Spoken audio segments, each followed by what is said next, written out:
à tout le monde, bienvenue dans cette nouvelle vidéo. Aujourd'hui, on va parler de l'équation de la chaleur et par la suite, on va utiliser la transformée de Fourier pour résoudre cette équation. Mais j'ai un peu décidé de présenter la vidéo différemment cette fois, donc on va commencer un peu avec une notion de modélisation. D'où vient l'équation de la chaleur? Donc je ne vous donne pas directement l'équation, mais je vous donne un peu la petite modélisation qui est derrière. Donc on a un peu une tige comme ça, donc on peut dire ça, on a une tige comme ceci. Voilà une tige. Alors, juste bien compléter là. On regarde la diffusion de la chaleur. Alors, si je dis déjà diffusion, c'est un peu le terme, mais on veut regarder le comportement de la chaleur dans cette tige. Généralement, c'est une tige qu'on va donner la longueur et qu'on peut donner la condition initiale qui se situe ici, par exemple, à l'entrée de la tube. Maintenant, on regarde le comportement de la chaleur, c'est-à-dire que comment je vois, si je prends un point ici, quelle est la température par exemple à ce point? Alors comment je vais noter? Je vais noter par U la température qui est donnée à ce point-là. Alors vous voyez que U c'est une position, on a une position X qui représente où on a pris le point et on veut regarder l'évolution de cette température-là ou de cette chaleur-là au cours du temps. C'est-à-dire que si je prends un point U ici de comportement, pardon, un U à la position X au temps T. Qu'est-ce qui se passe à l'instant d'après? Donc, on fait un peu cette petite modélisation en disant que on a un temps T et un temps T plus delta T. C'est un peu cette variation delta T. Donc, à cet instant, on a la chaleur qui est la température qui est U de xt. Ici, on a U de x plus delta T. Donc, qu'est-ce qui se passe? Si je prends la température à un instant T donné, qu'est-ce qui se passe si je fais varier ou si j'attends par exemple 2 heures, 3 heures? C'est un peu cette variation delta T. Donc, on a U de T.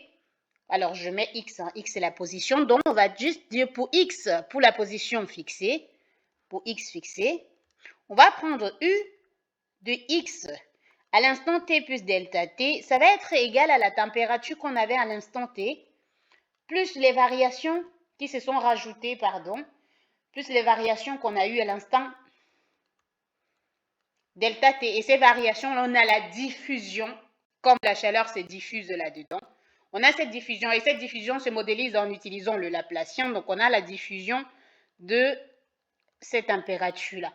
Et donc, maintenant, cette équation, je renvoie juste ce terme de ce côté. J'ai U de x t plus delta t moins U de t, U de x t, qui nous donne égal à delta t fois le Laplacien de U de x t. Et donc, je renvoie là, ça me fait U de x à l'instant t plus delta t moins U à l'instant t divisé par delta t égale au... Alors, vous voyez, le Laplacien, c'est comme si on avait la dérivée carrée par rapport à x, parce que c'est bien par rapport à la position de U. On peut mettre U là, U de x t. Et donc là, ça nous donne tout simplement, si je fais tendre delta t v0, ceci simplement, c'est la dérivée de U par rapport au temps au point xt, qui est égal à la dérivée carrée de U par rapport à x au carré au point xt. Alors, c'est ça, cette équation de la chaleur. Voilà comment je modélise la diffusion de la température dans un tube. Ça peut être aussi dans une maison, ça peut être dans un puits. C'est vraiment cette modélisation-là que vous allez retrouver justement cette équation de la chaleur dans plusieurs d'autres choses. Donc, ça, c'est comment on retrouve l'équation. Donc, on a dérivé de U par rapport au temps au point xt moins dérivée carrée de U par rapport à x au carré. Ça, c'est le Laplacien xt égale à 0. Donc, comme on trouve comment cette température se comporte, comment trouver justement cette température-là, c'est-à-dire U de x de t est égal à quoi? C'est où les transformés de Fourier interviennent. C'est à ce moment-là qu'on va utiliser la notion de transformé de Fourier pour résoudre. Parce que vous voyez cette équation ici, je vais appliquer les transformés de Fourier sur l'équation. Alors, en prenant notre équation, on applique la transformée de Fourier sur la dérivée de U par rapport au temps au point xt moins la transformée de la dérivée carrée de U par rapport à x au carré au point xt. Maintenant, ce que je n'ai pas rajouté, c'est qu'on applique la transformée en oméga. Et là, en oméga, c'est qui est égal à la transformée de 0 en oméga. Alors, la transformée de 0, c'est 0. Mais la remarque qu'il faut faire, c'est que la transformée s'applique à la position x, pas à la température, pas au temps. C'est-à-dire que cette dérivée est inchangeable. C'est comme si on allait appliquer la transformée que sur u, donc ça fait la dérivée de la transformée de u par rapport au temps, au point. Par contre, étant donné qu'on change x, ça devient oméga t, moins la dérivée. Vous savez, la transformée de la dérivée carrée, c'est comme si on applique cette transformée deux fois. Comment ça se passe? Ça fait là, on aura d'abord i oméga fois la transformée, ou du moins la dérivée pour une fois encore au point oméga t, et là, égale à 0. Mais on applique encore la transformée une nouvelle fois. Ceci nous donne quoi encore? Oméga, i oméga de u chapeau de oméga t. Ça, c'est u chapeau qui est la transformée, bien sûr. Donc, ici, on a tout simplement la dérivée par rapport au temps de la transformée de u au point oméga t. Moi, là, j'aurai i fois oméga. Donc, ça me donne tout simplement plus oméga au carré fois u chapeau de oméga t. Vous voyez, c'est formidable les transformées de Fourier.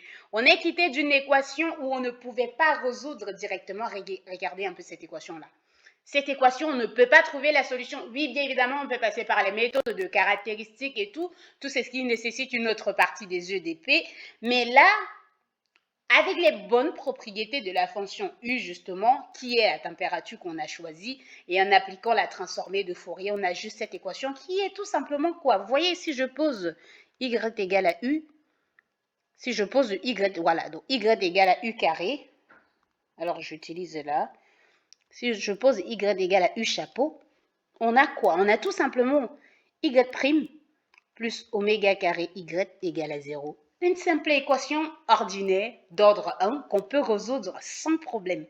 Mais de là, la résolution de cette équation nous permet de trouver la transformée de la température. Mais nous, on cherche la température, nous, on cherche U de xt, mais ça, c'est déjà une bonne évolution. Donc, voilà un peu ce que le pouvoir, qu'on peut dire, le pouvoir des transformées de Fourier sur la résolution des problèmes pratiques qu'on rencontre tous les jours dans la construction des bâtiments, dans l'écoulement de l'eau et dans vraiment la diffusion qu'on peut avoir dans les plantations, ce que je travaille dessus, par exemple, vu que les sports utilisent le vent pour se diffuser, on se retrouve avec pas mal de ces formats d'équations-là. Mais bon, on continue avec la résolution. La solution de cette équation, c'est tout simplement y égale à quoi? Y0 exponentielle de moins oméga carré t. Donc j'applique, ça veut dire que notre solution U chapeau de oméga t est tout simplement égal à U chapeau de oméga exponentielle de moins oméga carré t.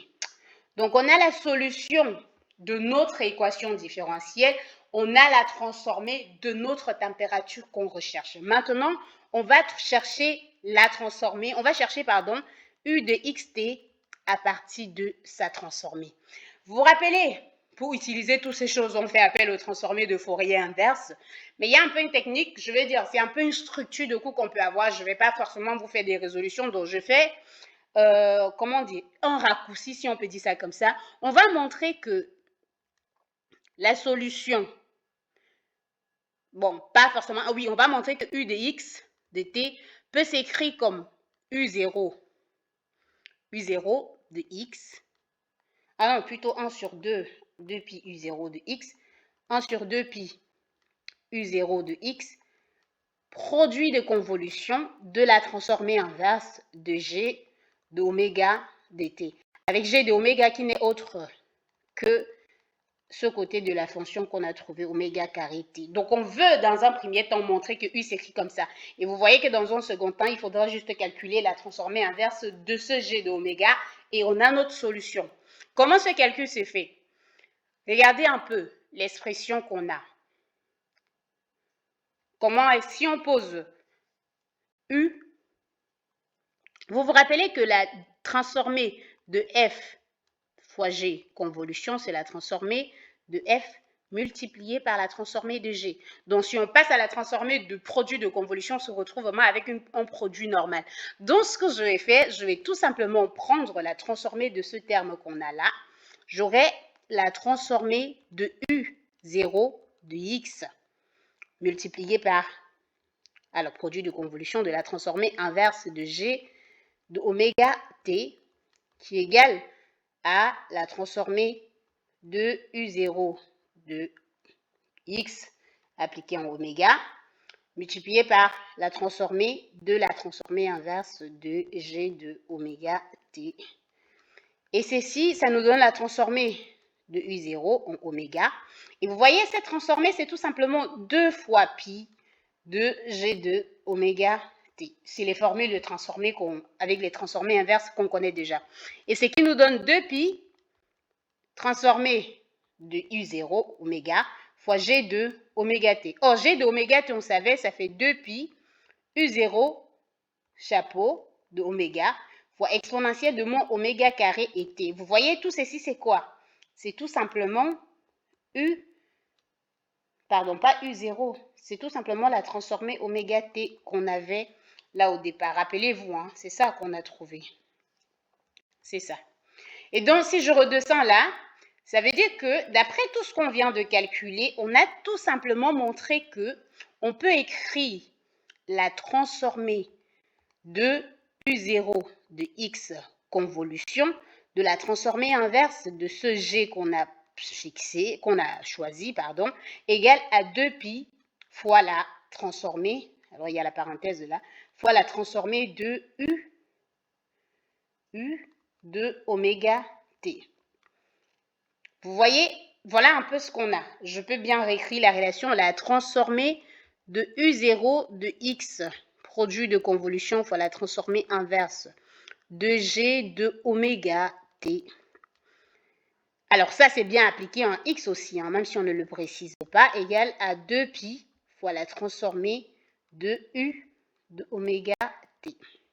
J'applique encore maintenant la transformée inverse. Et en appliquant la transformée inverse, qu'est-ce que j'obtiens? J'obtiens tout simplement U0 de X, produit de convolution, fois la transformée là de oméga T, égale tout simplement 2 pi. Vu que j'applique la transformée inverse, je retrouve tout simplement U de X T. Donc là, ça c'était la transformée appliquée en oméga. Et donc, U de xt est tout simplement égal à 1 sur 2 pi fois U0 de x, produit de convolution de la transformée dg de oméga de t. Vous savez qu'il y a les transformées inverses, tout comme les transformées qui sont, comment on dit, tout comme les transformées qui sont usuelles. Alors, ayant cette formule, on est à pile poil de notre solution. Il suffit de calculer ça. Alors, pour calculer ça, ce qu'on fait, c'est de dire, bon, G d'oméga de t, c'est pas compliqué, c'est exponentielle de moins oméga carré t. Ça, c'est une forme ou c'est une fonction qu'on connaît déjà sa transformée. Et sa transformée, c'est tout simplement sa transformée inverse, je voulais dire. F de G d'oméga de t est tout simplement égal à exponentielle de moins x au carré, alors ça c'est appliqué en x, hein, divisé par 4t fois la racine de pi divisé par t. Et voilà ce que cette transformée la donne. Mais maintenant, il faut compléter notre solution parce qu'on a le produit de convolution. Vous rappelez que le produit de convolution, c'est le produit qui est commutatif, g de x, qui est tout simplement égal à l'intégrale de moins l'infini à plus l'infini de f de y, g de x moins y dx. Donc, donc c'est ça que je vais appliquer ici parce qu'on a le produit de convolution. Alors, notre U de xt, notre température, la solution de notre équation de chaleur, c'est 1 sur 2 pi fois le produit de convolution de U0 de x, produit de convolution avec ceci, g de oméga de t. Là, ça s'est appliqué à x. Ce produit de convolution peut encore être commutatif. Ça fait 1 sur 2 pi de transformer comme ceci de g de oméga de t là, produit de convolution de U0 et tout ceci appliqué en X n'est autre qu'égal à l'intégrale de moins l'infini à plus l'infini de F là, bas, de G de oméga de T appliqué en Y fois U0 de X moins Y de Y. C'est juste la formule de produit de convolution que je fais là, rien de plus. Et alors, en utilisant cette expression qu'on a là, cette expression qu'on a ici, on trouve tout simplement que notre solution U est égale à, on a la formule, hein, l'intégrale, il y a 1 sur pi que j'ai laissé là, 1 sur 2 pi pourtant pour moi, moins l'infini à plus l'infini de exponentielle de, là vu qu'on a remplacé, ça nous fait moins y au carré divisé par 4t, racine de pi divisé par t, multiplié par u0 de x moins y dy. Si je fais traverser, la solution de l'équation de la chaleur est tout simplement égale à 1 sur 2 pi. L'intégrale, c'est par rapport à dy, c'est par rapport à y, donc je peux sortir cette racine, l'intégrale de moins l'infini à plus l'infini de exponentielle de moins y au carré divisé par 4t fois u0 de x moins y dy. Donc, voilà, on a notre solution qui dépend de U0. Donc, c'est tout à fait normal de savoir que la température dans la tige qu'on cherchait au départ dépend de la température initiale. Ça, c'est tout à fait logique. Mais vous voyez là que, étant donné que ça, c'est le temps n'est pas vraiment dans notre intégrale. Il n'y a que l'espace qui se joue ici et l'espace qui dépend énormément également de la condition initiale. Oui, bien évidemment, il y a aussi le temps ici. Mais voilà la résolution de notre équation de la chaleur. Donc, j'espère que vous avez aimé la vidéo. Si vous avez des commentaires, n'hésitez pas. On se retrouve très bientôt pour une nouvelle vidéo sur les transformés de Fourier.